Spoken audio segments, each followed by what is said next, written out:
so amazing. You see how they playing. Live wire, it's all about sports and entertainment. You don't wanna miss it, so official like you never seen. Keep it going till the whistle blowing from the referee. Everything from highlights and stats, you know that we gotta run it back. Whether on the field or the court, you know that this is where it's at. Subscribe, no delaying. This is Live Wire, sports and entertainment. Let's go. All right, what's good? Welcome to another Live Wire Sports Media Update. So we have two college basketball updates. One is the update of Paige Bueckers, her status going forward, and USC's Ashlyn Watkins will miss the remainder of her season due to an ACL injury that she sustained against Mississippi State over the weekend. Her surgery is coming for the incoming weeks. So I'm gonna start with Watkins first. Watkins' season closes with her ranked fourth in the SEC with 1.86 blocks per game.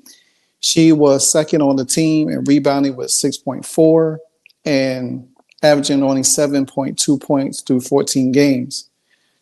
Now, number 2 South Carolina is back in action this week when they play in SEC home games beginning on Thursday the 9th when they play Texas A&M, which is going to be tough because now they have a stretch of games that they really have to play in the SEC, and it's going to be tough not having her there.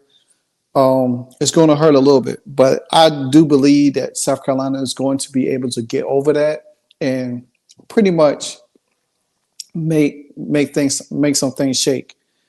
The injury is just the latest in a situation in a year for Watkins. She missed the Gamecocks opener this season due to suspension after she was arrested on charges of first-degree assault and battery and kidnapping in August. Through those charges were eventually dismissed.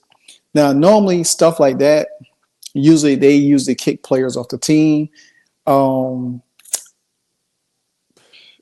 If you was a pro, you probably get suspended for a couple of games, but is what it is. Watkins extended the Gamecocks. She exited the Gamecocks 95-68 win over Mississippi State on Sunday in the second quarter after landing awkwardly on her knee. Now, somebody told me we was talking about this on a video that I did last night about Natasha Howard and stuff about the fever, and they were saying that somewhere that women get injured quicker, especially when it comes to ACL tears, faster than men. I don't know. I'm not a doctor. I don't know about it. I know you get injured. That's just the way it is. But she did left off the court on her own power and had to be helped to the locker room. Coach Don Staley did not have an update on Watkins' status during the post-game press conference, but did say that she had not left the arena for medical attention. Like I said, the Gamecocks do play Texas A&M 5 p.m. on Thursday. Now, which a game they should pretty much win, but now that you get into these SEC tournaments and you start to get into these conference plays and then tournament plays and then on to March Madness, she's going to have to really figure out, who she could use or who she could really get pretty much. And the way that Notre Dame's playing, the way Tennessee's playing, the way there's other teams playing, it's going to be tough for, like I said, it's going to be tough for South Carolina. Now, on another note, we have Paige Bueckers. Paige Bueckers, who got injured last week over the weekend, also when she was diving for the ball, and she actually got rolled up from behind. Now, a lot of people was making a lot of scrutiny about it was intentional, which a lot of us, who knows sports, who play sports, who understand sports, pretty much know it was not intentional. And if you don't know the play that I'm talking about, then let me show you again so you can get a closer look for yourself to what I'm talking about here. Whoa, that was not good. That was Bosco diving for the ball and rolling up Bueckers' leg. And Paige is on the floor.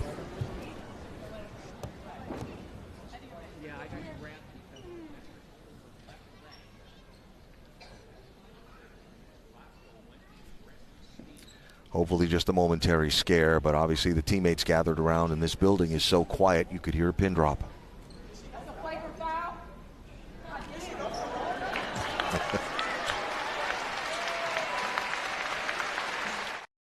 But anyway, you see what happened on the play and everything like that. And for her to, like I said, for her to yell out is a fatal foul, that just goes to show that it's just a basketball play. That's all it is. It's a basketball play. The young lady is one of the, Villanova's top player. And she's dove for the ball. You see people dive for the ball a lot in the NBA. They dive, and they get rolled up awkwardly because you diving for the ball. It happens. So for her to, I just think for her to think that's was going to get her a favorite foul, then she got another thing coming. Like I say, Paige better toughen up because if she decides to go into the WNBA, she's going to see a lot of that. She's going to get roughed up a lot because now people watching her and people feel like she's timid. She don't like physical contact. You know what I'm saying? And when you in the W, you're not going to have Breonna Stewart have your back. You're not going to have Nafisha Carla to have your back. You're not going to have Katie Lou Simmons to have your back. You're not going to have Diana Taurasi have your back. You're going to be playing against some women that physical and they going to come at you. If they feel that you timid, these women going to come after you. You know what I'm saying? And that's what they try to do to Cece in the season. They try to intimidate her, but Cece didn't back down. So I don't know, Paige. You're going to have to toughen up, young lady. You're going to have to toughen up. But anyway, Gino did offer his statement about the situation, and he clarified it. He said that it was not a basketball move, but you could tell now Gino kind of like trying to figure his thoughts out because now that you have AZ Fudd who can't stay healthy either, and now Paige, now she's injury prone. Any little thing to her is going to, Warren Crescent.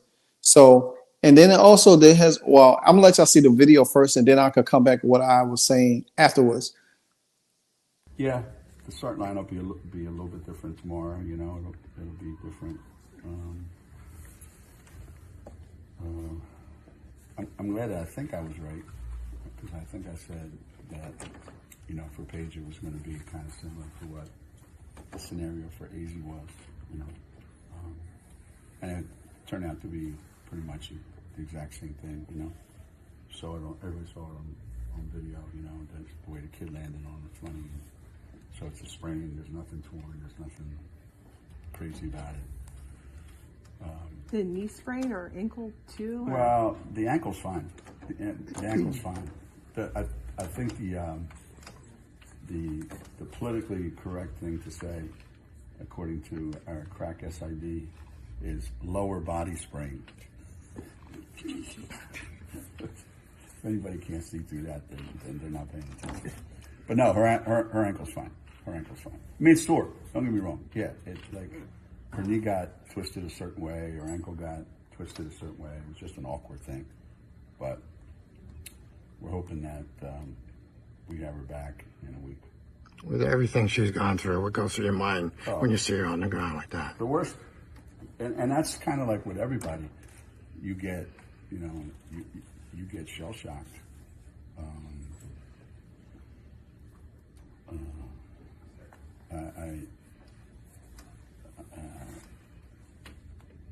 I think everybody, whenever whenever any of our players, something happens that looks a little bit awkward, it looks a little bit out of the ordinary, the immediate response is, I hope it's not what it looks like, and knock on wood. Gino, you viewed the. All right, so you could tell pretty much Gino, I don't know if her knee sprain is more than what he's telling, or he's trying to psych himself up. I mean, because now he's going to have to figure out who's going to replace Paige production on the floor. And I don't know if AZ Fudd came back in. I don't know if she played in that game. I'm going to look up the stat line real quick. She did play. She had 8 points. Are you going to really rely on her to give you more? Now, KK Arnold came off the bench. She had 15, but you look at their schedule, they got a Xavier who is 5-9. That should be an easy win on Wednesday night. That's tomorrow. Then they play Saturday. They play Villanova. They had played Villanova Sunday. So they play Villanova on Sunday. They play Wednesday. They play Saturday. Then they play next Wednesday. Then they play Seton Hall, who's 12 and 13. So by next Sunday, she should be ready to play again before they play Villanova again on that following Wednesday. So you're looking at a week. But to me personally, I don't know. Gino don't sound convinced about her injury. That's just the way I take it. That's just the way I see him take it.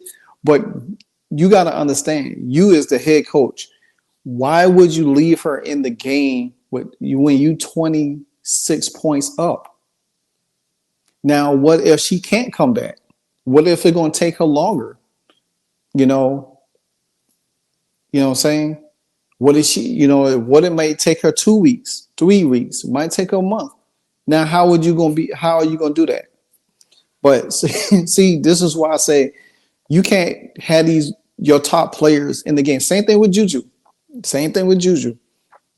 You're going to risk injury to these players, and it's going to mess their stock up. You know what I'm saying? These players got to be smart. If you up by 30, 40 points, and it's in the fourth quarter and you got 5 minutes left in the game, there's no need to be in the game at all. I mean, why would you stat pad? You know what I'm saying? It doesn't make sense, the stat pad. Anyway, so that's that. But also on another note, dealing with Paige. Now, there's a video is going around X right now talking about if Paige decides, if Paige wants to come out this year, would she want to be the number one pick? Could she return for a 6th year? I don't see her. I don't know. I mean, this has been an ongoing topic, talk about, because she's not going to make this much money in her rookie year. She could make a little bit more if she, with the new collective bargaining agreement with the WNBA. Let me tell you something. Paige decides to go back to school next year because she's not going to win a championship next year if she stayed anyway. She's not going to win one this year anyway, so might as well come out. Why hang around college just to try to win a national championship and say, okay, well, I won I'm the only UConn player, win a national championship. I'm sorry, it just don't work that way. You're not gonna win one, so it's best to go ahead and get drafted and go, because guess what? If you stay and you come out next year, you're gonna probably go to a worse team. It could be one of the expansion teams you end up going in that get the lottery pick. And then it could be somebody like the Atlanta Dream that had the number one pick. So you might as well go ahead and come out now and be done with it and let it ride. But again, her injury, she's going to be out for about a week. I do wish her a speedy recovery, but she's going to have to toughen up, man. I mean, that was a freak accident play, and she think that she's supposed to get the call for it. I mean, I don't even know, what I'm saying, but And for Ashlyn Watkins, I hope for her speedy recovery. You know, she's a forward. She's a junior this year, so she'll be back next year, and hopefully she'll be able to, you know, get her draft stock up. You know, so don't know if she decided, you know, what's her position or her eligibility either. You know, if she could come back after her senior year or what, but who knows? So that's my injury update for both of these players. But like, comment, subscribe, and tell me what you think. Until the next video, I'm out. Hey, so amazing. You see how they playing? Live wire, it's all about sports and entertainment. You don't want to miss it, so official like you never seen. Keep it going till the whistle blowing from the referee. Everything from highlights and stats. You know that we gotta run it back, whether on the field or the court. You know that this is where it's at. Subscribe, no delaying. This is Live Wire, sports and entertainment. Let's go.